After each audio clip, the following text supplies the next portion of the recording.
President Trump says a new trade deal with Mexico can be made without Canada and advises Congress to stay out of the matter altogether. In a series of tweets today, the president pointed out there's, quote, no political necessity to keeping Canada in the new NAFTA deal. He also called out the country for decades of trade abuse, saying if the two nations can't negotiate a fair trade deal, talks will be off. The president also called the current trade agreement one of the worst deals ever made and threatened to axe the agreement if Congress interferes with the trade talks. He then noted the nation was far better off before NAFTA, suggesting the U.S. either makes a new deal with Canada or go back to pre-NAFTA terms. One America's Neil W. McCabe has more from Washington. The NAFTA trade talks are heating up, with the president getting tough with off-the-record remarks to reporters ending up in a Toronto newspaper. The president gave an interview to Bloomberg, the business news service, and he told them off the record that if he was as tough on the Canadians in public as he was in private, it would hurt the reputation of Prime Minister Justin Trudeau's government. Because the president said every time the Canadians got out of line, he would hold up a picture of a Chevy Impala, which is made in Ontario. The president talked about it Friday at an event in North Carolina. Here's what he had to say. That's it's not a legal term, but it's a term of honor. So when I say off the record, here's the story, in order really to save time. I don't want to waste a lot of time. And then they actually printed my off the record. They said, President Trump said off the record, and then they go on to this. I said, this is the first. These are very dishonorable people. But I said, in the end, it's okay, because at least Canada knows how I feel. So it's fine. It's fine.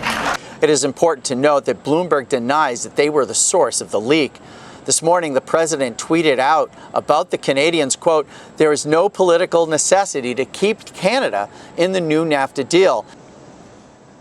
Canada was included in the notice the president sent to Congress Friday, which began the 90-day clock. It is important to remember that NAFTA is not a treaty. Treaties have to be ratified by 2/3 of the Senate, and often it is too difficult politically to get that. So the practice became with these trade agreements to pass them as legislation.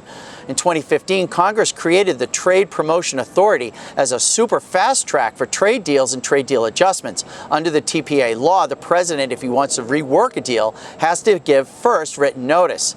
Then, in 30 days, the president has to produce a written text.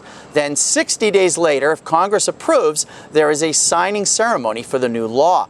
The White House gave reporters a background briefing late Friday afternoon. In that briefing, a senior administration official said that Canada has been in negotiations for a year already, and their foreign minister, Freeman, and her delegation will meet with the American team Wednesday to knock that out. But the meter is running, and that text is now due in less than 30 days.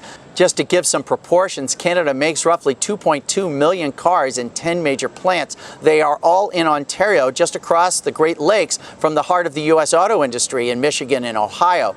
Mexico makes roughly twice as many cars as Canada does, and just to put that in perspective, the U.S. makes 11 million cars, but China makes 30 million cars. Still, there are 200,000 auto workers in Ontario, and they are very hard to ignore. Finally, there is a political dimension to all of this because Prime Minister Justin Trudeau's party lost control of Ontario.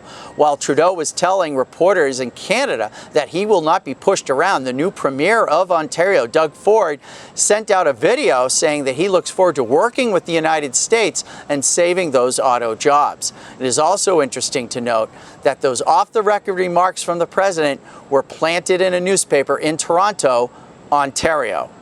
Neil W. McCabe, One American News at the White House. Want to see more videos like this? Click on the link below and subscribe to One American News on YouTube, and call your cable provider and kindly demand that One American News is added to your lineup. Call and subscribe today.